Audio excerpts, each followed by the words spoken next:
2005 წლის 3 თებერვალს გამთენიის 3-დან 5 საათამდე საქართველოს პრემიერ-მინისტრი და ქვემო ქართლის გუბერნატორის მოადგილე კონსპირაციულ ბინაში არასწორად დამონტაჟებული გაზის გამათბობლით მოიწამნენ. საბურთალოს ქუჩაზე ნომერ 53 კორპუსში მდებარე ოროთახიანი ბინის გაქირავების შესახებ განცხადება გაზეთ სიტყვა და საქმეში 2004 წლის 6 დეკემბერს გამოქვეყნდა. ოროთახიანი ბინა ლოჯით, ტელეფონით, რკინის გისოსებით, გოგირდის წყლით გათბობით, ფასი $350.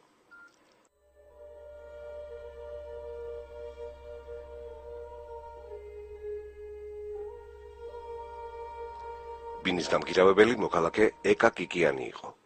2005 წლის 18 ივლისს გაზეთ ასავალ-დასავალისთვის მიცემულ ერთადერთ ინტერვიუში ეკა კიკიანმა განაცხადა, რომ ბინის გაქირავებაზე განცხადება მან 6 დეკემბერს გამოაქვეყნა და იმავე დღეს დაუკავშირდა პრემიერ-მინისტრის დაცვის წევრი მიხეილ ძაძამია, რომელმაც ბინა დაათვალიერა და მაშინვე დაქირავება გადაწყვიტა.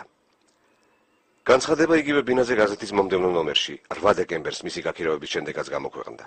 ახალ განცხადებაში იგივე ოროთახიანი ბინა იყო აღწერილი, მაგრამ ერთი თვალშისაცემი განსხვავებით.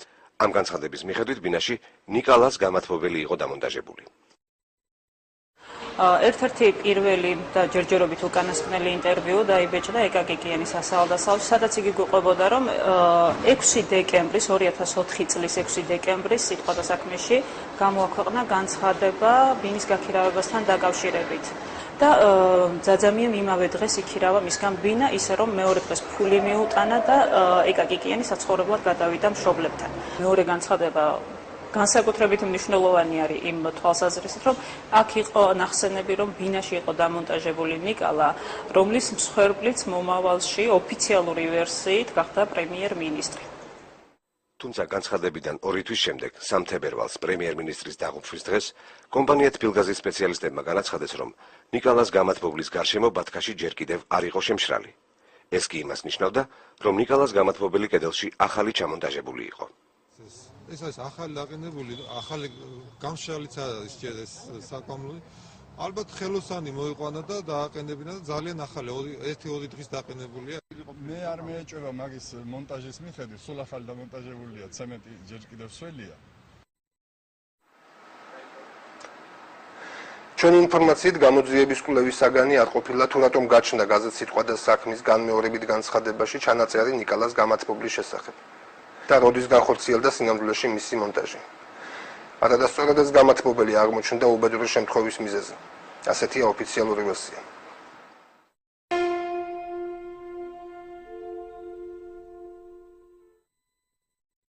გენერალური პროკურატურის ვერსიით დაახლოებით 23 საათსა და 30 წუთზე პრემიერ-მინისტრი შარტავას ქუჩაზე მდებარე დედის ბინიდან გამოვიდა და ესკორტის მანქანაში ჩაჯდა. ოდნავ მოშორებით გოთუას ქუჩაზე პრემიერ-მინისტრს მისი დაცვის თანამშრომელი მიხეილ ძაძამია ელოდებოდა. ესკორტმაც რომანევრი ჩაატარა და წყნეთის მიმართულებით გაემართა. ზურაბ ჟვანია კი წინასწარ შეთანხმებული გეგმის მიხედვით მიხეილ ძაძამიას მანქანაში გადაჯდა. პროკურატურის ვერსიით პრემიერ-მინისტრს კონსპირაციულ ბინაში შეხვედრა ჰქონდა დანიშნული ქვემო ქართლის გუბერნატორის მოადგილესთან რაულ იუსუფოვთან. პრემიერ-მინისტრი დაცვის წევრის მანქანით კონსპირაციული ბინისკენ გაემგზავრა. გზად სუპერმარკეტთან შეჭერდნენ. ძაძამიამ კონიაკი, წვენი, ძეხვეული, პური და სიგარეტი იყიდა. მათი მანქანა კონსპირაციულ ბინასთან საბურთალოს ნომერ 53 კორპუსის კუთხეში 23 საათსა და 52 წუთზე გაჩერდა. და ძაძამიამ პრემიერ-მინისტრის დავალებით იუსუფოვს დაურეკა. ძაძამიას ჩვენებით იუსუფოვმა უპასუხა, რომ თითქმის მისული იყო. რის შემდეგაც ისინი ეზოში შევიდნენ. ოფიციალური ვერსიით ძაძამია პრემიერს ბინაში შეხვდა. გაზის ღუმელი და ელექტროგამათბობელი აანთო. მალე კარზე იუსუფოვმა დააკაკუნა.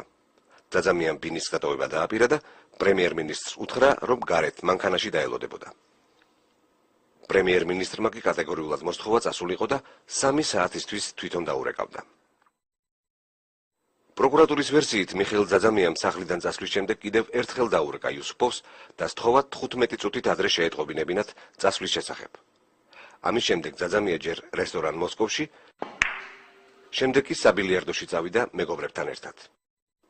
პროკურატურის ინფორმაციით შარტავას ქუჩიდან გადაადგილების შემდეგ 2:20 წუთამდე ზურაბ ჟვანიას მობილურზე განხორციელდა 13 სატელეფონო ზარი.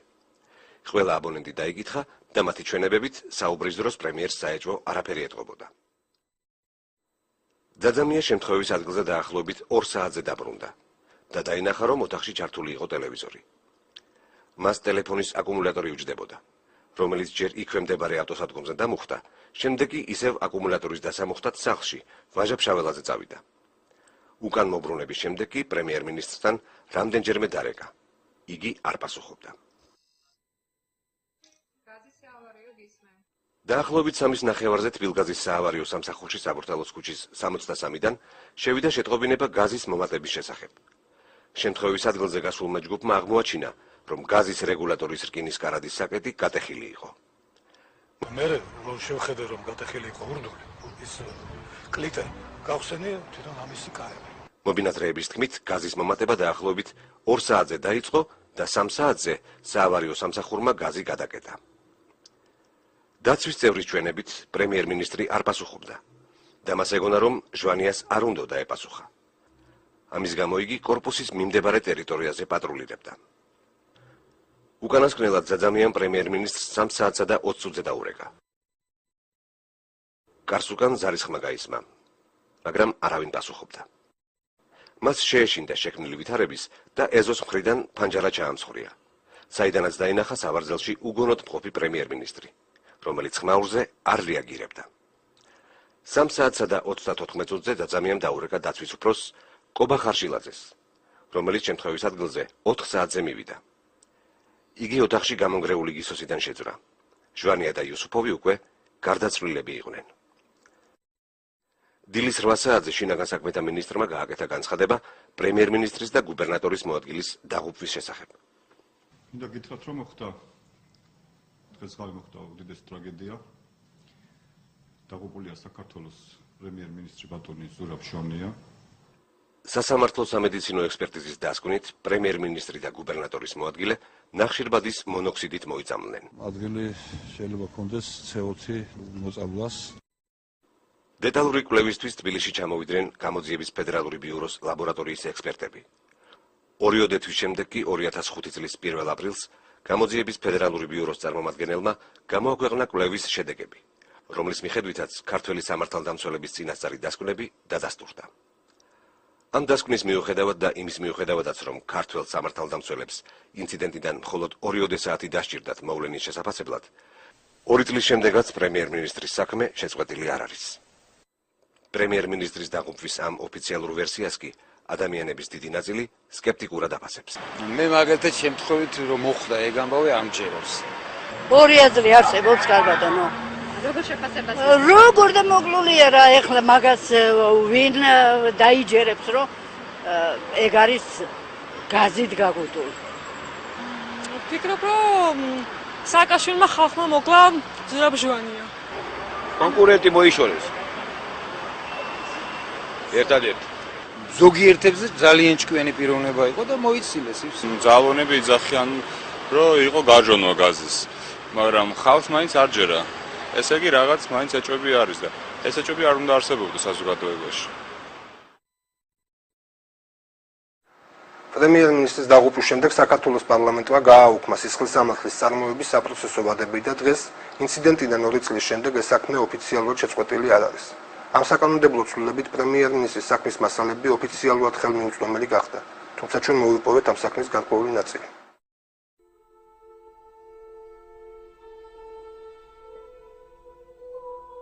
გამოძიების პოზიცია ეფუძნება დაცვის წევრის მიხეილ ძაძამიას ჩვენებებს, რომელმაც აღწერა კონსპირაციულ ბინაში მისვლის და იქ განვითარებული ინციდენტის დეტალები.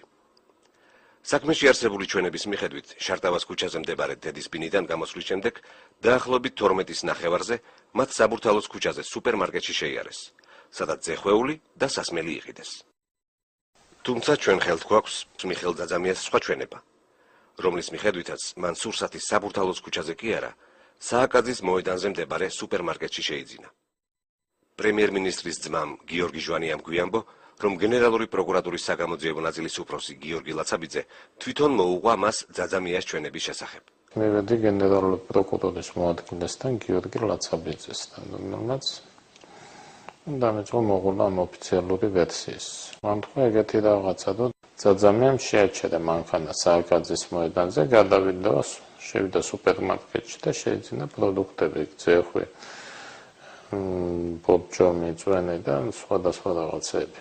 და მე ამ დროს წამოვწდა სრულიად ესე უნებლიეთ, იმიტომ ახლა მე იქ ცხოვრობდი წლების განმავლობაში და ძალიან კარგად ვიცი რომ ეს სუპერმარკეტი იკეთება 10 საათს. ლაცაბიძე ცოტა შეშფოთდა და მე მაინც გააგრძელა თავისი ვერსიის მოღვაწეობა და ასე დავიშალეთ. ამის შემდეგ საქმეში შეცვლილი ჩვენება ჩაიდო, რომლის მიხედვითაც სურსათი საბურთალოს ქუჩაზე შეიძინეს, რაც აშკარად ეწინააღმდეგება ჩვენს ხელთ არსებულ ძაძამიას ჩვენებას.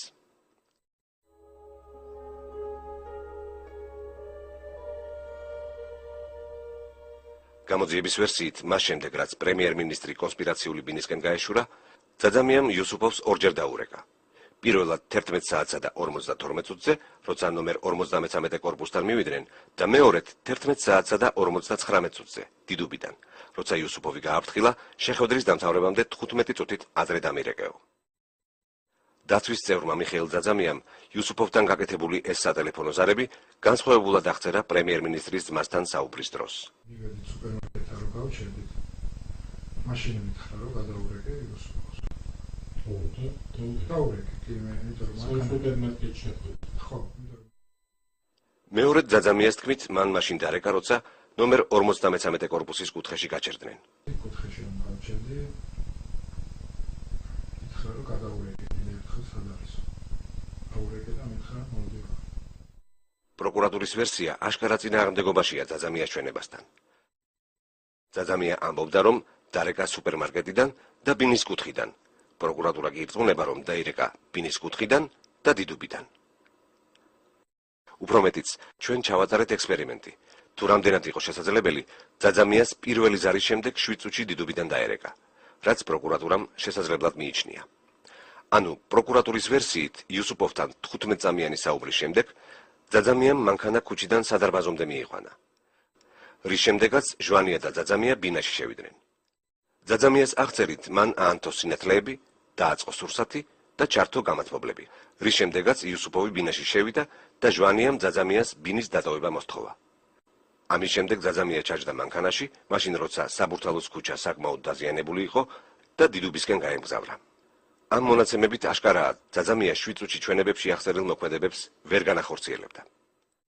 ამასთან ერთად ზარი იუსუფოვის ნომერზე იმის გამოც ვერ დაფიქსირდებოდა, რომ ძაძამიას ჩვენებით მან ტელეფონი ბინაში შესვლისთანავე გამორთო. მანდრი რომ რეკავდი უს ჩათული ხო ტელეფონი, გამორთული ხო და? არა გამორთული, ბინაში შევიდა ტელეფონი გამორთული.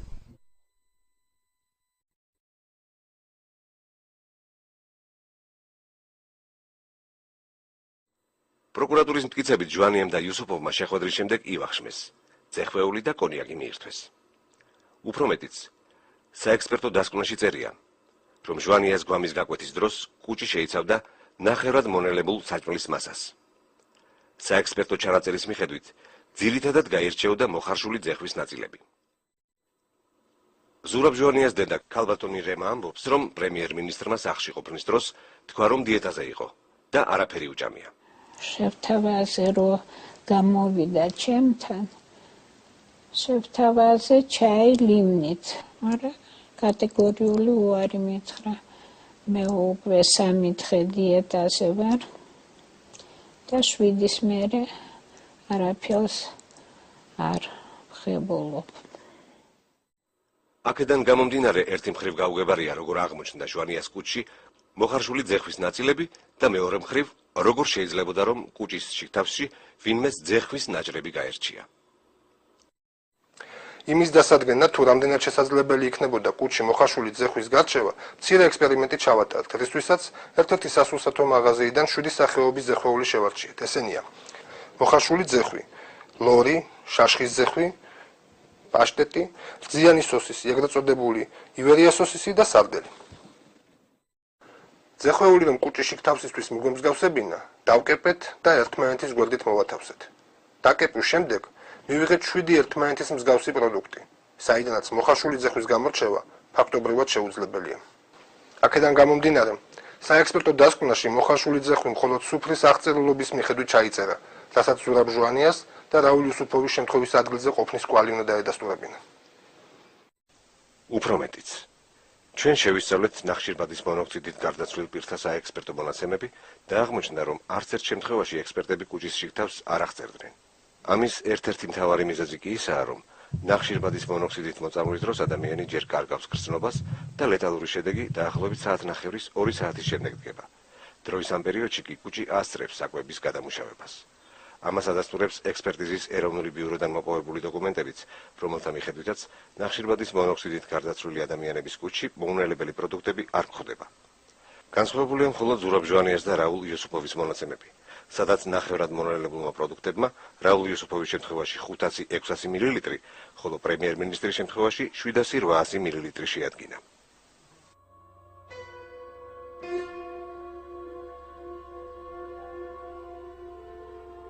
გამოძიების ვერსიით პრემიერ-მინისტრმა დაცვის წევრს მოსთხოვა წასულიყო და 3 საათისთვის მას თვითონ დაუკავშირდებოდა, რასაც დაცვის წევრი უსიტყვოდ დაემორჩილა. თუმცა დაცვის წევრმა მისივე ჩვენებით 3:30-ზე, ანუ 9 საათით ადრე თვითონ დაიწყო ინტენსიური რეკვა ჟვანიასთან, რათა შეეტყობინებინა, რომ ადგილზე იმყოფებოდა. ამის გარდა, გამოძიების ვერსიით ძაძამია შემთხვევის ადგილზე დაბრუნების შემდეგ ბინის მიმდებარე ტერიტორიაზე პატრულირებდა. სწორედ იმ დროს მოიმატა გაზის წნევამ და თბილგაზის საავარიო სამსახურმა გაზი გადაკეტა. გაზის რეგულატორი კი იმ კორპუსის შესასვლელთან მდებარეობს, სადაც პრემიერ-მინისტრი იმყოფებოდა. გაზის რეგულატორი რამდენიმე მეტრითაა დაშორებული იმ ავტოსადგომიდან, სადაც დაცვის წევრმა ტელეფონის აკუმულატორი დამუხტა. დაცვის წევრმა კი ვერ შენიშნა ან საეჭვოდ არ მიიჩნია თბილგაზის საავარიო ჯგუფი.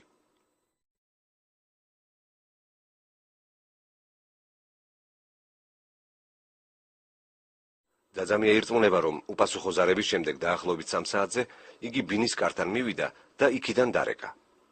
ბინიდან მობილურზე შემავალი ზარის ხმა მოესმა, მაგრამ პრემიერი არ პასუხობდა. მან ჩაამსხვრია ფანჯრის მინა და დაინახა პრემიერი, რომელიც სავარძელში იჯდა და დაძახებაზე არ რეაგირებდა. რის შესახებაც ძაძამიამ დაცვის უფროსს შეატყობინა. დაცვის უფროსი კობა ხარშილაძე შემთხვევის ადგილზე 4 საათზე მივიდა. მიხეილ ძაძამია ფარულ ჩანაწერში აღწერს, როგორ შეაღწიეს ბინაში. მე ეს განაყოფები ბავშვში ხო იცით, იმას მივარდი ხელი და ეს დავარწმე გაიგო თავისი ჩაულებრივად არანაირი ძალა და რამე არ მიყვა, შეიღო პანჯრები რა. ძაძამია ამბობს, რომ პანჯარა გარედან ხელის მირთმით შეიღო. ეს ჩვენება კი წინააღმდეგობაშია საგამოძიებო ექსპერიმენტის შედეგებთან, რომელიც შემთხვევის ადგილზე გენერალურმა პროკურატურამ ჩაატარა. ჩვენ გრაფიკულად დავამუშავეთ ის ინფორმაცია, რომელიც საგამოძიებო ექსპერიმენტის ერთ-ერთი მონაწილისგან მივიღეთ. FBI-ის ლაბორატორიის დასკვნაში მითითებულია ის ფანჯარა, საიდანაც დაცვის უფროსმა ბინაში შეაღწია. თუმცა ექსპერიმენტის დროს იგი ამ ფანჯრიდან ოთახში ვერ შეძვრა. ამის შემდეგ მან განაცხადა, რომ ოთახში ფანჯრის ამ ნაწილიდან შეაღწიეს. თუმცა დაცვის უფროსმა ეს ფანჯარაც ვერ გააღო. რადგან ფანჯარა შიგნიდან აღმოჩნდა საკეტით ჩაკეტილი. მას შემდეგ კი, რაც საკეტი შიგნიდან გახსნეს, ფანჯარა ისე შეიღო, რომ ხელის მირტყმა არ დაჭირვებია, როგორც ამას ძაძამია ყვებოდა. აღმოჩნდა, რომ თუ საკეტი შიგნიდან ჩაკეტილი არ იყო, ფანჯარა დახურულ მდგომარეობაში არ ფიქსირდებოდა და თავისით იღებოდა.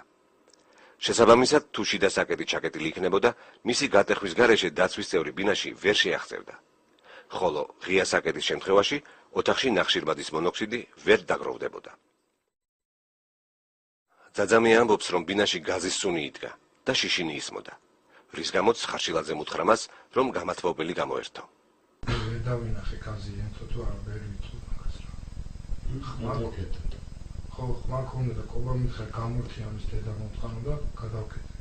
გამოძიების ვერსიით დაცვის წევრები ბინაში 4 საათზე შევიდნენ. თბილგაზის საავარიო სამსახურმა კი გაზი 3 საათზე გადაკეტა.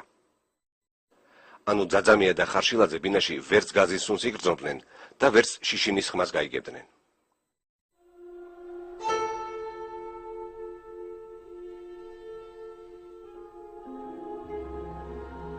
გამოძიების ფედერალური ბიუროს ექსპერიმენტის მიზანი იყო გარკვეულიყო რამდენად გამართულად მუშაობდა გაზის გამათბობელი ნიკალა და გაეზომა ბინაში ნახშირბადის მონოქსიდის და ჟანგბადის დონეები ღუმელის მუშაობის დროს. ექსპერიმენტი 12 საათზე დაიწყო, რომელიც 4 საათი და 46 წუთი მიმდინარეობდა. ჟანგბადის საზომმა დანადგარმა ღუმელის ანთების დროს 20.4% აჩვენა და ექსპერიმენტის განმავლობაში 18.4%-მდე შემცირდა. FBI-ის ლაბორატორიის დასკვნაში მოცემულია ცხრილი, თუ როგორი ფიზიოლოგიური ზეგავლენა შეიძლება მოახდინოს ჰაერში ჟანგბადის პროცენტულმა კლებამ ადამიანის ორგანიზმზე. 20.19% ჟანგბადის ნორმალური კონცენტრაციაა. 19% შეუმჩნევლ არასასურველ ზეგავლენას იწვევს. 16% შემთხვევაში შენელებულია აზროვნება და გაუარესებულია კოორდინაცია. 14%-ზე იგრძნობა უჩვეულო დაღლილობა და მოდუნება. გართულებულია აზროვნება. 12.5%-მა შეიძლება გამოიწვიოს გულის პერმანენტული დაზიანება, გულისრევა და პირღებინება. 10%-ის დროს გონების დაკარგვა, კონვულსიები და სიკვდილი. ტესტირების დროს ჟანგბადის პროცენტული რაოდენობა 20.4%-დან 12.4%-მდე შემცირდა, რაც ცხრილის მიხედვით მხოლოდ უსიამოვნო ფიზიოლოგიურ შეგრძნებებს იწვევს და სიკვდილის მიზეზი ვერ იქნებოდა.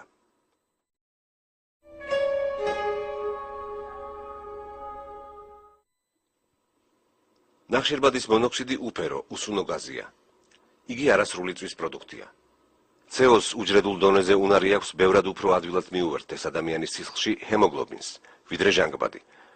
ანუ სისხლში CO ჟანგბადის ადგილს იკავებს და სისხლი ვეღარ ახერხებს ორგანიზმის ჟანგბადით მომარაგებას, რაც სიკვდილს იწვევს. ნახშირბადის მონოქსიდის გასაზომად ამერიკელმა ექსპერტებმა მოცულობითი საზომი ერთეული ppm-ი გამოიყენეს, რაც ქართულად 1 მემილიონეთ ნაწილს ნიშნავს. ექსპერიმენტის დროს ჰაერში ნახშირბადის მონოქსიდის მოცულობა 4 საათისა და 46 წუთის განმავლობაში 3 ppm-დან 6 ppm-მდე გაიზარდა. ამერიკული ჯანდაცვის სტანდარტებით კი სიცოცხლისთვის სახიფათო ოდენობა 1200 ppm-ს შეადგენს. ანუ ექსპერიმენტის დროს დამადგარების მაჩვენებელი 200-ჯერ ნაკლები იყო სიცოცხლისთვის სახიფათო მოცულობაზე. ნახშირბადის მონოქსიდი წარმოიქმნება არასრული წვის დროს.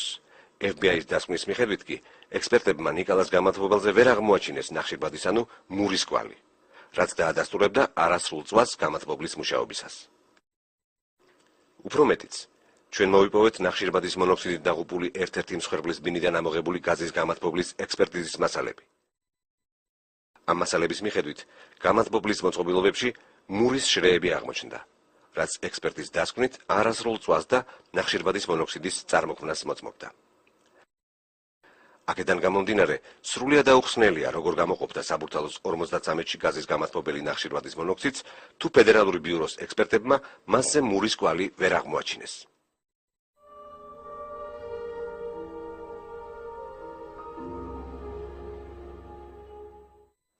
იმის მიუხედავად, რომ FBI-ის კვლევის შედეგებით სიკვდილის მიზეზი ვერ დადგინდა, მისი დასკვნა ორაზროვანი იყო. ერთი მხრივ დასკვნაში ჩამოყალიბებული იყო გამოძიების მხარდამჭერი მოსაზრებები. ციტატა დასკვნიდან. ექსპერტიზის მონაცემების ანალიზის დროს არაფერი შეიმჩნეოდა ისეთი, რაც ეწინააღმდეგება საქართველოს მთავრობის წინასწარ დასკვნას, რომ სიკვდილის მიზეზი ნახშირბადის მონოქსიდით მოწამვლა იყო, რაც გამოიწვია არასწორად დამონტაჟებულმა გამათბობელმა. მეორე მხრივ, იგივე დოკუმენტში იყო საწინააღმდეგო დასკვნებიც. გამოძიების ფედერალური ბიურო აღნიშნავს, რომ თბილისში ჩატარებული ექსპერტიზის დროს ნახშირბადის მონოქსიდის კონცენტრაციას არ მიუღწევია და გადაუჭარბებია CL ან IDLH იგივე სიცოცხლისთვის სახიფათო სტანდარტებისთვის. არსებული წინააღმდეგობების გამო FBI-ის დოკუმენტის შესწავლა და ანალიზი გერმანელ ტოქსიკოლოგს ფრენკ ბაუმანს ვთხოვეთ. Ja, ich habe dieses Gutachten. წავიკითხე ექსპერტიზა და უნდა ვთქვა, რომ იგი ძალიან არადამაჯერებელია. ექსპერტიზის დასკვნები ურთიერთსაწინააღმდეგო და არალოგიკურია. ექსპერტიზის დასკვნის მიხედვით ორივე პირის სიკვდილი გამოწვეულია ერთი მხრივ ნახშირბადის მონოქსიდის მაღალი კონცენტრაციით და მეორე მხრივ ჟანგბადის რაოდენობის სიმცირით, მაგრამ ექსპერტიზაში არსად არ არის გადმოცემული ამის დამაჯერებელი საფუძველი. ბატონ ბაუმანის აზრით, FBI-ის დოკუმენტში არის ისეთი კვლევები, რომლებიც არანაირად არ უკავშირდება უბედურ შემთხვევას. ასეთად იგი მიიჩნევს უშუალოდ ნიკალას გამათბობლის კვლევას, რომლის შესახებაც დასკვნაში წერია, რომ ინტერნეტის საშუალებით იქნა დადგენილი ნიკალას მწარმოებელი კომპანია ირანში და ასე შემდეგ. Also was mir noch aufgefallen ist, ექსპერტიზაში თვალშისაცემია ისეთი საკითხების დეტალური აღწერილობები, რასაც არანაირი მნიშვნელობა არ აქვს არც ექსპერტიზის და არც ექსპერტიზის დასკვნისთვის. მაგალითად, დეტალურადაა აღწერილი გაზის გამათბობელი და მისი წარმომავლობა. ამ დროს გამათბობელი არაფერ შუაშია, რადგან იგი გამართულად მუშაობდა და პრობლემური მხოლოდ მის დამონტაჟებასთან დაკავშირებული დეტალები იყო. დასკვნაში აღწერილია, რომ საკვამურებში ხშირად იკეთებენ ბუდეს ჩიტები, და რომ ეს პრობლემურია მილებში ნამწვი აირების მოძრაობისთვის. ცხადია ამ საკითხს რამენაირი მნიშვნელობა ექნებოდა ექსპერიმენტისთვის, ეს რომ ასე ყოფილიყო. მაგრამ ამ შემთხვევაში არ მესმის, რა პრობლემითაა განპირობებული ჩიტების საბუდარის აღწერილობის დასკვნაში არსებობა. ბატონმა ბაუმანმა მიგვანიშნა FBI-ის დასკვნაში არსებულ აშკარა შეუსაბამობაზე. მაგალითად, ერთ ადგილზე წერია, რომ ჯანდაცვის სტანდარტების მონაცემებით ჰაერში 18%-იანი ჟანგბადის კონცენტრაცია მხოლოდ ფიზიოლოგიურ უსიამოვნებებს იწვევს. მეორე ადგილზე იგივე 18% აღწერილია როგორც სიცოცხლისთვის სახიფათო და სასიკვდილო კონცენტრაცია. FBI-ის დასკვნაში აღმოჩნდა არსებითი არითმეტიკული უზუსტობაც.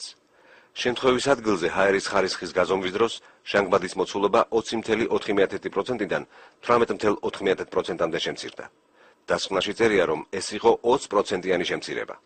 მარტივი არითმეტიკის საშუალებით შეიძლება იმის გარკვევა, რომ 20.4%-ის 18.4%-მდე შემცირება 10%-ია და არა 20%. რაც შემდეგ თეორიულ ნაწილში ექსპერტებმა სიტუაციის ხელოვნური დრამატიზებისთვის გამოიყენეს. მიწის ვილაპარაკო იმაზე, თუ რატომ არის ასეთი ხარისხის ეს ექსპერტიზა.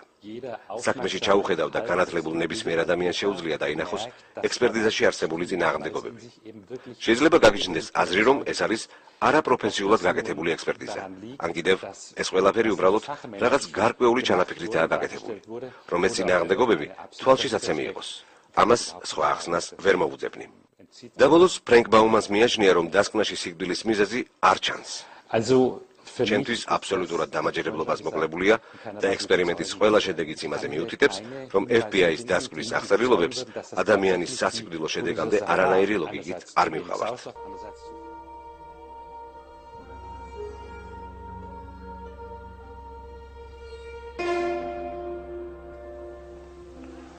როდესაც ეს ამბავი მოხდა და ყველანი ესეთი გაუგნებულები და ასე ვთქვათ, შოკში იყო პრაქტიკულად ყველა. დაცვის ხელმძღვანელმა ხატშილაძემ ამა იყო ზოდაჯებიდან მისი სეიფის გასაღები. ერთი სეიფი იყო ვაშლი ჯუდის ოფისში, დემოკრატების ოფისში, მეორე სეიფი კანცელარიაში. მივიდა ორივე სეიფიდან სრულიად მარტო არავინ არ ყავდა თანხლები პირი, არც ოჯახის წევრი, არც ნათესავი, არც მეგობარი. და სულ ესე მარტო ამოიღო რაღაც ნივთები და გამოასუფთავა ეს სეიფები და დაიკარგა იმ სეიფებთან დრომდე უცნობიერი. ეს ნათელი გახდა მას შემდეგ, როდესაც რაღაც ნივთების რომელიც დანამდვილებით იცოდა ნინომ, ზუდას უნდა ქონოდა ის ნივთები არ ჩანდა და მოიკითხა და მე ხატშილაძემ აღიარა, რომ მან აიღო ეს ნივთები და თავისთან შესანახად წაიღო და რაღაც ნივთები დააბრუნა. მაგრამ არ დააბრუნა და დანივთები იყო კიდე ამ სეიფებში, გაჩვენო არ იცი. ეს არაერთხელ იყო ამის შესახებ, არაერთხელ ეცნობა გამოძიებას, მაგრამ სრულიად უშედეგოდ. არანაირი ინტერესი ამ ფაქტს გამოძიების მხრიდან არ გამოუწვევია.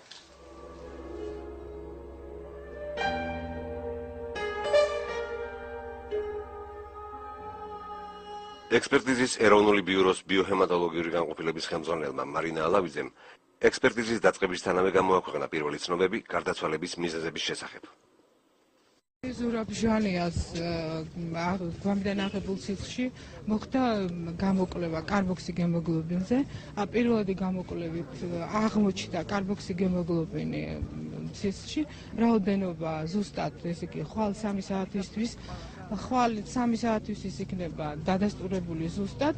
ეს მიუთითებს, რომ რაღაცა ლეტალური რაოდენობა კარბოქსიგემოგლობინისა და საერთოდ ფიზიოლოგიურ პირობებში ეს რაოდენობა 5-დან 10%-მდე შესაძლებელი არსებობდეს. 10%-ის ზემოთ იწვევს უკვე კლინიკურად მდგომარეობის დამძიმებას და ლეტალობა 20%-ის ზემოთ იწვევს უკვე სიკვდილიანობას. ექსპერტ მარინა ალავიძის დაბნეულ კომენტარს კატეგორიულად ეწინააღმდეგება მიხაილოვის საავადმყოფოს ტოქსიკოლოგის სოსო კუტუბიძის მოსაზრება. მისი თქმით, სასიკვდილო შედეგი მოსალოდნელია მაშინ, როცა სისხლში ნახშირად ჰემოგლობინი 40%-ს აჭარბებს. ჩვეულებრივ პირობებში 15-20% უკვე ტოქსიური დოზად ითვლება, 40% ეს უკვე სასიკვდილო დოზაა, ხოლო 60%-ის შემთხვევაში ეს უკვე სხვადასხვა ლიტერატურებიდან მონაცემებით ეს უკვე პრაქტიკულად გამოუვალი მდგომარეობაა.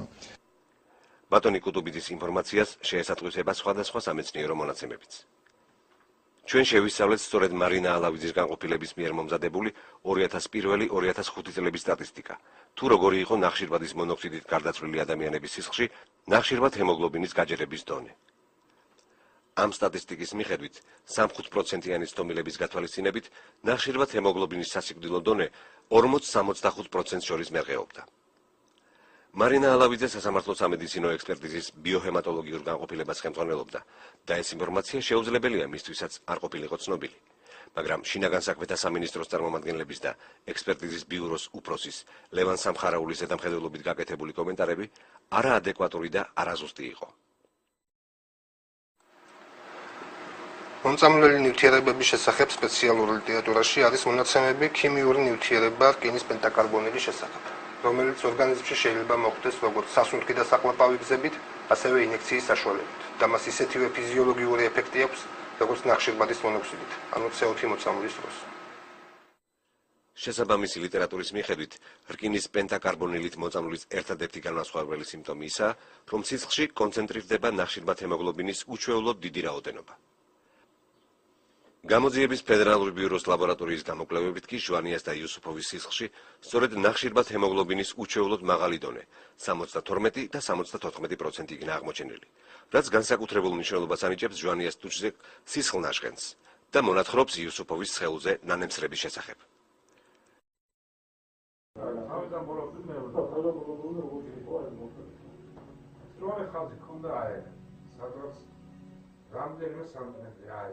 გარშემო არის ეს მუქი ფერის პარტულია. ჟვანე. ძალიან ჟვანე იყო, აი როგორც თმის აი მასე ჟვანეს ხალხი. და დასიებლობა ეს ყი. გადაიხლა დასიებლობა მე ნახე მას მე არა. აი მაშინ კონდო აი მაშინ გერმანიაში. ნუძების მარვა იყო ზუსტად აი ბიზმა ანადა სარგისავით აი როგორც გაჩერდა სარგისი და ამერიკო პოლიტიკის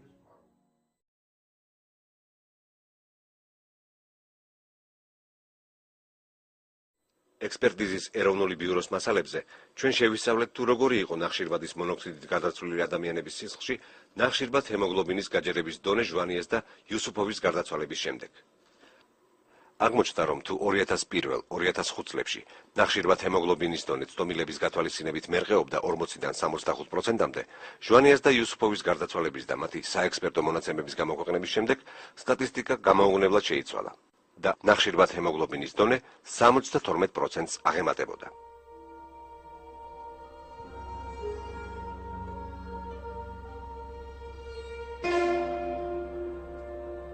საექსპერტო კვლევის ერთ-ერთი მნიშვნელოვანი ეპიზოდია ის, რომ იქ, სადაც პრემიერ-მინისტრმა და იუსუფოვმა ივახშმეს და სასმელიც მიირთვეს, არ აღმოჩნდა მათი არც ერთი ანაბეჭდი. პროკურატურის მიერ მომზადებულ ინფორმაციაში, რომელიც პარლამენტს გაეგზავნა, წერია, რომ შემთხვევის ადგილზე არ აღმოჩნდა არც ერთი სრულყოფილი ანაბეჭდი იდენტიფიცირებისთვის. პროკურატურამ დეპუტატებს არასწორი ინფორმაცია მიაწოდა. საექსპერტო დასკვნაში განსხვავებული ჩანაწერია. შემთხვევის ადგილზე აღმოჩენილია იდენტიფიკაციისთვის როგორც უვარგისი, ასევე ვარგისი კვლები, რომლებიც არ არის დატოვებული ზურაბ ჟვანიას და რაულ იუსუფოვის მიერ. ერთ-ერთი ექსპერტი, რომელიც თავის გამჟღავნებას ვერ ბედავს, აცხადებს, რომ ექსპერტიზის ბიუროს უფროსი ლევან სამხარაული მისგან ისეთი დასკვნის მომზადებას მოითხოვდა, რომლითაც შემთხვევის ადგილზე ზურაბ ჟვანიას და რაულ იუსუფოვის თითის ანაბეჭდების არსებობა დადასტურდებოდა.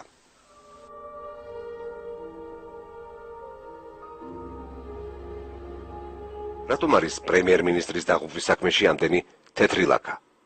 რა როლი ჰქონდა ამ საქმეში და ვის მითითებებს ასრულებდა ექსპერტიზის ბიუროს უფროსი ლევან სამხარაული? ამ კითხვებზე პასუხისგაცემა თავად ლევან სამხარაულს უნდა ეტვირთა. მაგრამ, როგორც კი ქართულ მედიაში პრემიერ-მინისტრის მკვლელობის თემამ გაიჟღერა, 2005 წლის 22 მაისს ყვარელში იგი მისმა კლასელმა დავით მჭედლიშვილმა მოკლა, რომელმაც ოფიციალური ვერსიით 15-20 წუთში თვითმკვლელობით დაასრულა სიცოცხლე. ოთახში შესულმა დედამ დაინახა, რომ მისი შვილი უკვე სავარძელში ესვენა. გვამს ორი ნაწყვიარი ჰქონდა, ერთი საფეთქელზე და მეორე გულში. სასამართლო სამედიცინო ექსპერტი, რომელმაც დავით მჭედრიშვილის გვამი დაათვალიერა, დაბნეული ჩანდა. მჭედრიშვილის დათვალიერების დროს აღმოჩნდა ორი გამჭვირვალე ჭრილობა, ერთი თავის არეში, მეორე გულმკერდის არეში. ადამიანმა თავის მოკლის მიზნით ორ ადგილზე სროლა მოასწროს. არ ვიცი ახლა. იქ რა მოხდა, როგორ მოხდა, არ ვიცი და ვერ გეტყვით მაგას. დედის გადმოცემით, ოთახში მას საერთოდ არ დაუნახავს TT სისტემის პისტოლეტი, რომელიც თავში მიყენებული ჭრილობის იარაღი იყო. გადაჭრილი სანადირო თოფი კი, რომლითაც ოფიციალური ვერსიით ჭრილობა გულში მიიყენა, გვამიდან 1.5 2 მეტრით იყო მოშორებული. პარლამენტის წევრი კახა კუკავა აგროვებდა ინფორმაციას ამ ინციდენტის შესახებ. ჩვენ ვიყავით ყვარელში, სადაც შეხვდით გარდაცვლის მჭედრიშვილის ოჯახს. ქალბატონმა მზიამ ჩვენ გვითხრა, რომ მას თავისი თვალით აქვს გამოძიების საწყის ეტაპზე ნანახი სამედიცინო ექსპერტიზის დასკვნა, რომლის მიხედვითაც გარდაცვლის აქვს ორი ტყვია მოხვედრილი, ერთი გულში, მეორე თავის არეში, კერძოდ საფეთქელში და სამედიცინო ექსპერტიზის დასკვნით ორივე ეს ჭრილობა იწვევს მომენტალურად გარდაცვალებას. აქედან გამომდინარე, გამორიცხული არის თეორიულადაც კი, რომ ორივე ეს გასროლა განახორციელებინა გარდაცვლილს. ეს პირდაპირ კავშირში არის აგრეთვე იმ ინფორმაციასთან, რომელიც ასევე მოგვაწოდა ჩვენ გარდაცვლილის დედამ, რომ აი უშუალოდ გასროლის შემდგომ მან დაინახა ეზოში შემომავალი რამოდენიმე შეიარაღებული პირი, უფორმო, რომლებიც შევიდნენ გარდაცვლილის ოთახში დედის შემდეგ და აიღეს იქიდან მკვლელობის იარაღი, რის შემდეგაც დატოვეს უკვე ოთახი. ეს არის ძალიან სერიოზული ინფორმაცია, იმიტომ რომ დღემდე არ არის დადგენილი უტყუარად და საერთოდ არ ვიცი არის თუ არა გამოკვლეული ეს საკითხი, ვინ იყვნენ ეს შეიარაღებული პირები.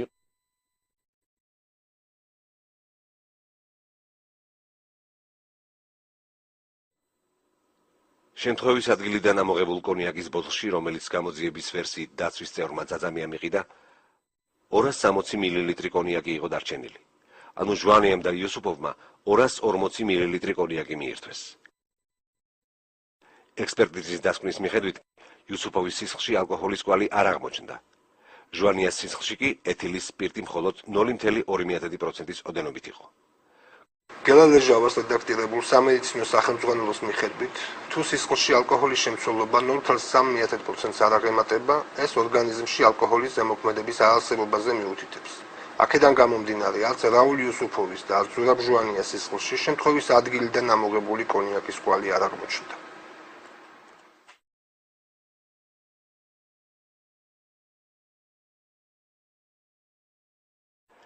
კობა ხარშილაძემ და მიხეილ ძაძამიამ აჩვენეს, რომ ოთახში გაზის სუნი იდგა და გაზის შიშინი ისმოდა. ამ დროს ეგრეთ წოდებულ კონსპირაციულ ბინაში მყოფ ადამიანს არ შეეძლო გაზის შიშინი გაეგო და სუნი ეკრძნო, რადგან გაზი 1 საათის გადაკეტილი იყო. ოთახი გატეხილი ფანჯრიდან მიავდებოდა და სუნს იქ მყოფი ადამიანი იმიტომაც ვერ იგრძნობდა, რომ ნახშირბადის მონოქსიდი უფერო, უსუნო გაზია.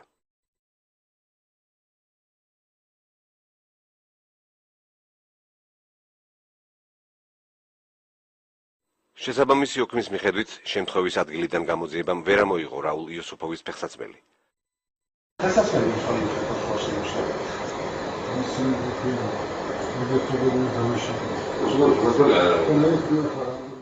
ეს ფარული ჩანაწერი ეკუთვნის მაღალი თანამდებობის პირს, რომელიც პრემიერ-მინისტრის დაღუპვის დღეს შემთხვევის ადგილზე იმყოფებოდა და იგი ადასტურებს, რომ გამოძიებამ ბინაში ვერ იპოვა რაულ იუსუფოვის ფეხსაცმელი.